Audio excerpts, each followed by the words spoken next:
traduit en français classe, sur cette traduction. Grâce à Google Translate est votre tâche de tout transférer de l'anglais au français. J'avais auparavant tout transféré de l'espagnol vers l'anglais. Je viens d'Argentine, ici on parle espagnol. Dans la vidéo sur YouTube, j'ai rassemblé quelques images que j'ai créées à l'aide du programme de modélisation virtuelle 3D Blender. Le dialogue est synchronisé avec les images et les vidéos afin qu'ils s'intègrent parfaitement. J'ai fait une vidéo traduite en anglais. L'ajustement du cadre ne correspondait pas à ce qui était dicté dans le livre audio. Et je vois déjà que cette traduction en français ne fera pas non plus correspondre les cadres des images à ce que dicte la voix. Le travail de Google Translate est également apprécié. Des préoccupations, des questions, des commentaires ou quoi que ce soit, mon email de contact avec mon public, simpsoncalistar@gmail.com si possible, si les questions étaient en espagnol ou en anglais, ce serait apprécié. Chapitre 1 La saga Medils, l'histoire de la vie de toute une famille de chevaliers, accomplissant une mission dans des contrées lointaines. La planète bleue est un océan global, avec deux immenses continents et des îles sans nom. Dans l'un de ces continents mêle entre ceux-ci, il y a une chaîne de montagnes, avec des dizaines de milliers de montagnes. Dans les environs de la citadelle d'Escalion, à l'intérieur du temple Médil, les disciples avancés s'entraînent avec des épées laser dans la cour principale. Tandis que dans une chambre au fond du temple, le grand enseignant suprême, local chef, qui est un vieux folkière, médite profonde. Des images étranges lui viennent à l'esprit. Une orange du désert, et un temple parmi les montagnes, et la sinistre entité maléfique, qui a la forme d'un crâne perfide. Riant macabrement remarquant la présence métaphysique du grand maître Médil. Ouvrant les yeux, il crie « Non !» Dans l'une des salles, Pantheï Xevio enseigne à une dizaine de disciples. Âge d'environ 25 ans, il était moine depuis qu'il était orphelin dans son enfance. À duel aux épées laser simulées avec des bâtons de bois, entre deux disciples anime le lieu. Un des stagiaires fait un commentaire. C'était presque, mais la prochaine fois tu ne t'échapperas pas. Xevio est intervenu, _bas. Non, ce n'est pas le chemin authentique, étudiant. Rassemblez-vous devant moi. L'honnête maître Xevio convoque tout le monde pour leur donner une explication, et ils s'assoient tous à genoux devant lui. La manche de l'épée laser représente l'enfance, la période d'apprentissage d'un chevalier médiéval. Il allume l'épée laser en tournant le bouton d'activation. Le faisceau de lumière représente le chemin de la vie qu'il faut suivre. Il éteint l'épée. Mes disciples, l'épée laser n'est jamais une arme et ne doit jamais être utilisée comme telle. Cela représente juste un mais. Et ils ne doivent jamais oublier que le chemin est bien plus important que le point de destination. C'est notre philosophie, les Médils. C'est ainsi que nous avons été formés comme moines, et c'est ainsi que nous sommes devenus chevaliers. Entrez dans une race canide, _bas, excusez-moi, maître Xevio. Mais le suprême grand maître souhaite vous parler. Xevio a seulement répondu. _bas, poursuivre le cours en s'entraînant par paire de deux.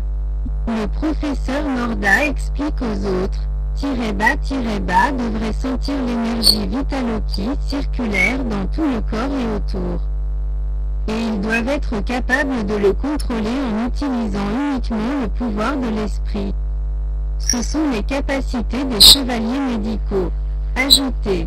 _bas, les sorciers utilisent également des énergies magiques, mais ils les invoquent sur la base de leur parler-pelle. D'un autre côté, un chevalier médil n'utilise que le pouvoir de son propre esprit sur la matière. Xevio entre dans la pièce. Norda _bas disciple, saluez le droit maître Xevio. C'était mon professeur à l'époque. Les 5 apprentis s'inclinent en baissant la tête et répétant en chœur, _bas, salutation maître entier XVIO. _bas Norda, j'aurai besoin de votre aide pour ma prochaine mission. Ça vous intéresse? Norda-bas, oui, bien sûr, professeur. Xavier-bas, et nous avons aussi besoin d'apprentis avancés pour nous rejoindre. La gargouille pointe vers l'orque-bas, c'est Liost Kerlog. Et c'est mon meilleur disciple, il peut nous accompagner sans problème. Professeur me flatte. Je serai très heureux de vous servir, vous et le professeur Xavier. Alors nous nous préparons à partir immédiatement. Le Pantheide, la gargouille et l'orque enlevé le temple médit et se dirigent vers une citadelle fortifiée qui se situe au pied de la montagne. Déjà à une demi-douzaine de kilomètres de chez nous. À l'intérieur de la petite citadelle, il y a une rampe en pierre, surélevée, qui s'étend des deux côtés, se perdant aux extrémités des deux horizons. Un train magnétique arrive à la citadelle, et les passagers entretemps. Avec le train en marche. Xavier-bas, nous devons trouver un endroit appelé Talama. Selon les visions du grand guide suprême, est enveloppé d'un orange du désert, nous devrons peut-être nous rendre sur cette planète. Norda-bas, c'est pourquoi nous devons nous rendre à la citadelle d'Eskoliask, pour prendre un moyen de transport qui nous emmènera dans ce monde. Xavier-bas, la première a choisi que notre devions faire est de localiser ce royaume dans la grande bibliothèque, puis de voir comment s'y rendre. Liost-bas, c'est ma première mission Master Xavier. J'espère que ça marchera pour moi. Xavier-bas, tu feras bien Liost. Tu n'as qu'à faire confiance à ton instinct et à tout ce que tu as appris au temple Médil. Le train magnétique continue sa marche à toute allure sur le rail de pierre. Il faudra plus d'une heure pour atteindre la grande citadelle d'Eskoliask. De là nous irons à la bibliothèque publiée pour revoir les cartes et ainsi retrouver ce royaume de Talama. Au loin, ils peuvent voir la gigantesque citadelle d'Eskoliask. Un impressionnant complexe de tours d'ivoire massifs, avec des bâtiments reliés entre eux par des ponts suspendus, avec 3 tours principales qui s'étendent sur quelques centaines de mètres de haut. Des centaines d'édifices les cheminant en chœur, formant une sorte de pyramide circulaire de bâtons, avec les tours des plus grandes aux plus petites, jusqu'aux murs extérieurs. Un grand nombre de dirigeables de toute taille et de tout type, volent leurs cieux. Eskoliask ressemble à une gigantesque ville métropolitaine, mais par le même temps compactée à un diamètre de 5 km. Le maître Pantheide se fait un plaisir de commenter. Bas, nos arrivages déjà à la grande citadelle d'Eskoliask.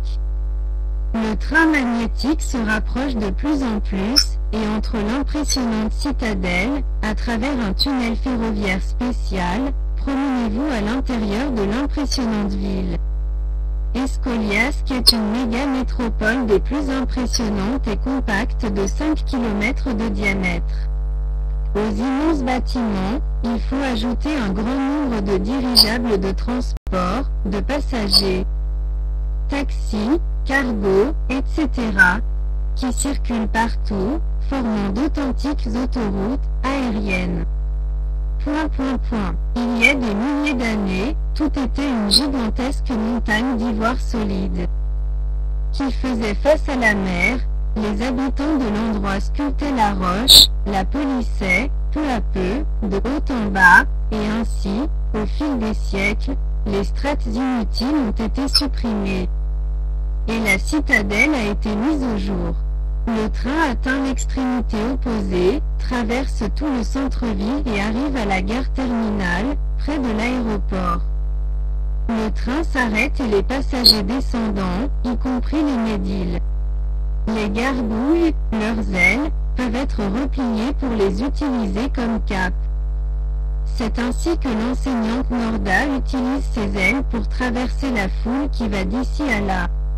Le Pantheide et la gargouille avaient déjà été dans la grande métropole ancienne. Pas le jeune orque. qui s'exclame surprise par tout ce qu'il voit. Liost-bas, c'est génial. Xevio-bas, allez. Norda-bas, l'aéroport est dans cette direction. Xevio-bas, oui, mais il est. Faut d'abord aller à la bibliothèque. Taxi. Un taxi mini dirigeable et mène les 3 chevaliers Médil à la bibliothèque municipale. À l'intérieur du bâtiment. Le bibliothécaire, de race pisciphoïde, s'occupe de -bas, en quoi puis-je vous aider, messieurs Médil? Xevio-bas, nous recherchons un royaume appelé Talama, et nous pensons qu'il se situe sur la planète Orange. Sur une étagère contenant des centaines de cubes de données en cristal blanc, le bibliothécaire en prend un et le place sur un ordinateur surréaliste, un énorme poli à plat en verre gris. Point qui projette une carte holographique, et le bibliothécaire place le cube de données pour afficher les informations qu'il contient. Pisciphoida-bas, Talama. Talama. Il y a 5 endroits avec ce nom ou similaire sur la planète Orange. Des cartes détaillées peuvent être trouvées sur l'étagère numéro 15 de Rimba. Dans une pièce attenante. Voici les données, je suis désolé, je ne peux pas vous aider plus sans que vous me donniez plus d'informations. Xevio-bas, oui, ça va, on saura se débrouiller d'ici. Merci pour tout bibliothécaire. Norda étale les cartes sur une table. Pendant ce temps, Xevio passe sa main à travers différentes zones de celle-ci. Utilisez votre pouvoir radiesthésique, sentez ou ressentez ce que vous voulez. Utilisez un avion. Jusque près de la zone sud-est du planisphère. Ici. Ça y est, je peux le sentir. Liost-bas, maître Xevio. Comment ça se fait? Norda-bas, sont des pouvoirs mentaux de dosing. Ils servent à trouver ce que l'on cherche sur les cartes. Peut-être qu'un jour vous développerez aussi ces pouvoirs mentaux, Liost. Xevio-bas, ce royaume est situé près des montagnes du sud-est, et est entouré par le désert orange, comme prédit par le grand maître suprême. Norda-bas, regarde, ce royaume ici, Kalanor. Vers un aéroport. Il y aura presque certainement des dirigeables de transport qui se rendront sur place. Xevio-bas. Et de là il va falloir continuer notre chemin vers le sud-est. À l'arrivée à l'aéroport en ville, un gigantesque hangar avec accès sur l'extérieur. Xevio-bas, nous sommes des chevaliers Médil. Nous cherchons à aller au royaume de Kalanor qui est sur la planète Orange, afin de poursuivre sa route vers le royaume de Talama, au sud. Passant en revue une liste. L'inspecteur de course Yakadlu, -bas, un dirigeable de transport partira dans ces quelques heures vers cet endroit. Je peux vous réserver une cabine. Xevio-bas, oui, ça ira. Puis plus tard ce jour-là, Xevio, Norda et Liost-Kerlog sont dans la cabine avec le capitaine Pisciphoïde. L'aérocorvette, navire mixte avec dirigeable, parti vol. Capitaine-bas, donc. Vous êtes des chevaliers Médil, n'est-ce pas? J'ai dû en emmener sur d'autres planètes, mais c'est la première fois que je dois les emmener dans le monde orange. Xevio-bas, et en fait nous devons aller à un endroit appelé Talama. Capitaine-bas, Talama? Xevio-bas, oui, selon les visions de notre grand maître, c'est un endroit entouré de montagnes. Oui, c'est la chaîne de montagnes du Talam, elle a des milliers de montagnes capitaines qui la forment, et la rivière Talsar y est née, et dans le delta où il se termina, la citadelle de Kalanor est bâtie.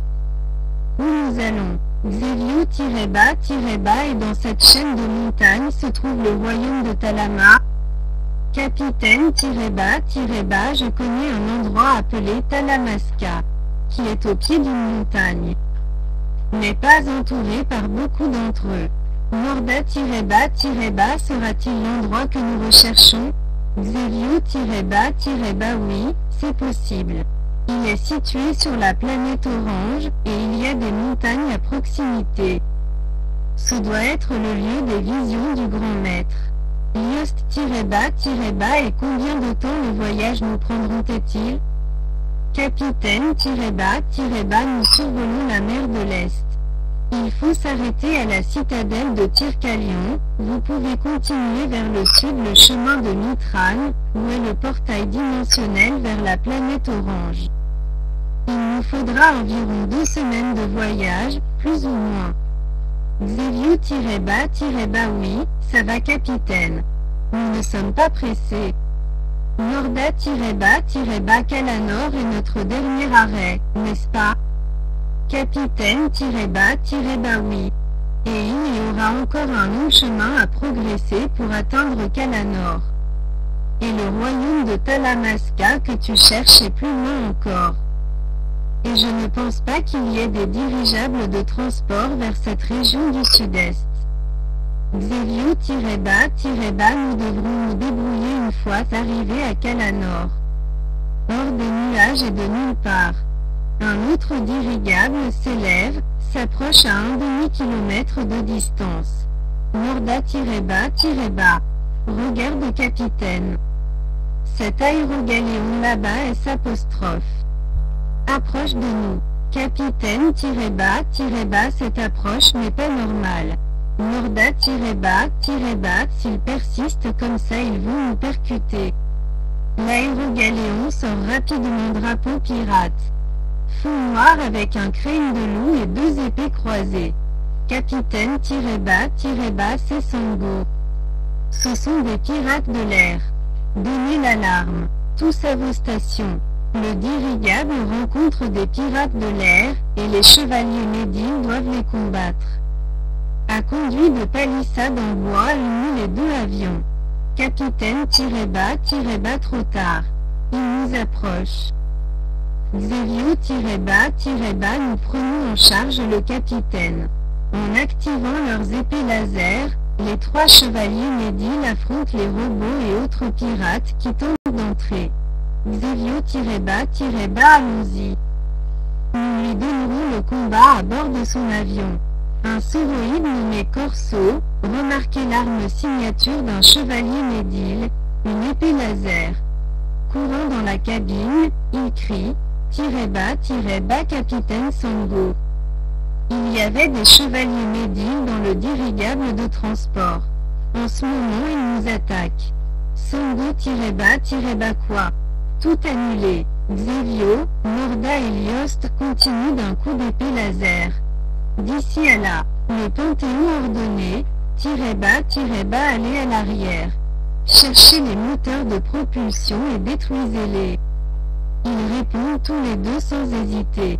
Le pirate Wolfer fait face au Pantheide. Crie Sango, "bas, chevalier Medel." Xevio était un autre pirate, lorsqu'il revient pour identifier le chef de tous. Le loup hurle furieusement, Sango-bas, j'ai déjà affronté les médiles. C'est pourquoi je sais que les épées électriques sont utilisées pour retenir le laser. Et prenant une épée spéciale du mur, il active un interrupteur qui fait de la pointe. Des étincelles apparaissent qui tentent de revenir sur le bord afin de fermer le circuit électrique. Se frappant avec une grande fureur, tous 2 se font face. Xevio, dans un mouvement rapide, fluide, précis et parfait, prend l'initiative, donnant un saut équilibré et dirigeant une poussée à l'épaule du loup et l'aurait tué instantanément. S'il n'avait pas été entraîné dans l'art de l'épée poignardée, donner et savoir contrer une poussée frontale droite. Le loup recula sous l'impact, mais dès qu'il se retrouve sont équilibrés. Tourné sur lui-même et il chargea de son épée horizontalement, à la hauteur de ses épaules. Épée qui a été retenue par le laser, obtenant des étincelles électriques du coupé. Combattant dans un espace réduit, entre les couloirs qui rejoignent les cabines, le Panthéide est agile en esquivant les coupes mortelles du pirate Wolfer. Le Panthéide feint avec un saut, et semble vouloir attaquer de la gauche, alors qu'il irait le faire de la droite. Soutenant son pied pour pivoter vers le bas du mur, tombant dans la direction opposée à laquelle se trouve le loup. Juste. Les réflexes rapides du pirate l'ont empêché de tomber dans cette fente qui lui aurait été fatale. L'épée électrique que le pirate utilise touche la peau du Panthéide, et la décharge se fait sentir. Hurlant de douleur, l'entraînement médical sert à faire de grandes choses, à retrouver son sang-froid. Ils restèrent tous les deux immobiles un instant, pour reprendre leur souffle. Tous deux se déplacent en cercle, s'étudiant avec des yeux méfiants derrière leur bord, laser de l'un, électrique de l'autre. Xavier fit un pas en avant et monta la garde. Il n'a rien dit ni montré quoi que ce soit d'évident. Il convient à une feinte. Il semblait qu'il attaquait de la droite alors qu'il balançait l'épée directement sur lui, sûr et ferme vers la gauche, tentait de percer son estomac. Ils montaient tous les deux la garde, les jambes repliées, prêts à attaquer à tout moment. Au bout d'un moment, il vit une lacune dans la garde de son ennemi, qui, furieux de son attaque, avait négligé sa défense. Le chevalier Médil se pencha en avant et profita du mouvement pour le frapper. Un coup de poing sec à la mâchoire, quelque chose qui a fait perdre l'initiative et la cohérence au pirate. Puis il a vu un autre trou dans la défense du loup, et en a profité pour lui donner un coup de coude au visage, avec un backspin back. Tandis que les deux épées, la laser et l'électrique, continuaient de s'affronter. Sango, pris au dépourvu, hurle de douleur, à cris qui résonnent dans tout le dirigeable. La gargouille et son disciple orc continuent de se battre, jusqu'à ce qu'ils écoutaient l'agressivité cholérique qui vient de la zone de la proue. Ils s'approchent pour vérifier que tout allait bien. Morda a fait part de ses inquiétudes. -bas XVIO. Là, Wolfer Sango apprend le nom de son adversaire. Xevio-bas, tu vas bien. Occupe-toi du reste du dirigeable. -bas, oui maître. La gargouille répond sans hésiter. Ce qui est le plus important est de laisser l'avion pirate hors service et endommagé, pour les autres susceptibles de continuer leur chemin. Dans la zone arrière sous le pont, où se trouvent les machines à vapeur, Liost détruit le piston de la chaudière qui fait tourner l'un des turbopropulseurs. -bas Ben. Il manque l'autre, Morda, en coupant un tissu à l'épée laser, ce qui cause un incendie. Les flammes se répandent partout. Conclusion sont les combats contre le pirate principal. Xevio-bas, nous devons nous retirer. Il n'y a plus rien à faire ici. Les Médil regagnent leur air corvette, tandis qu'ils coupent la passerelle d'embarquement. Le galion aérien des pirates prend feu alors qu'il s'éloigne, puis s'écraser sur les plages d'une île déserte. Le capitaine Pisciphoïde apprécie le travail courageux des chevaliers Médil. Pour le reste des jours, le voyage en dirigeable se poursuit tranquillement pour les Médil, entrant dans le portail dimensionnel qui les emmène sur la planète Orange. Ils sortent dans le trou cosmique qui s'est formé autour de la porte forteresse sec, une citadelle d'orcs, déjà sur la planète Orange, ceux qui gèrent le portail facturent leur péage pour l'utiliser. Puis le dirigeable continue de voler, traversant le lac Calax, et une demi-centime de kilomètre parcouru, le capitaine précis, -bas là, à l'horizon. On aperçoit la cité elfique de Kalanor. Liost-bas, nous avons atteint la fin. Xevio-bas, pas encore.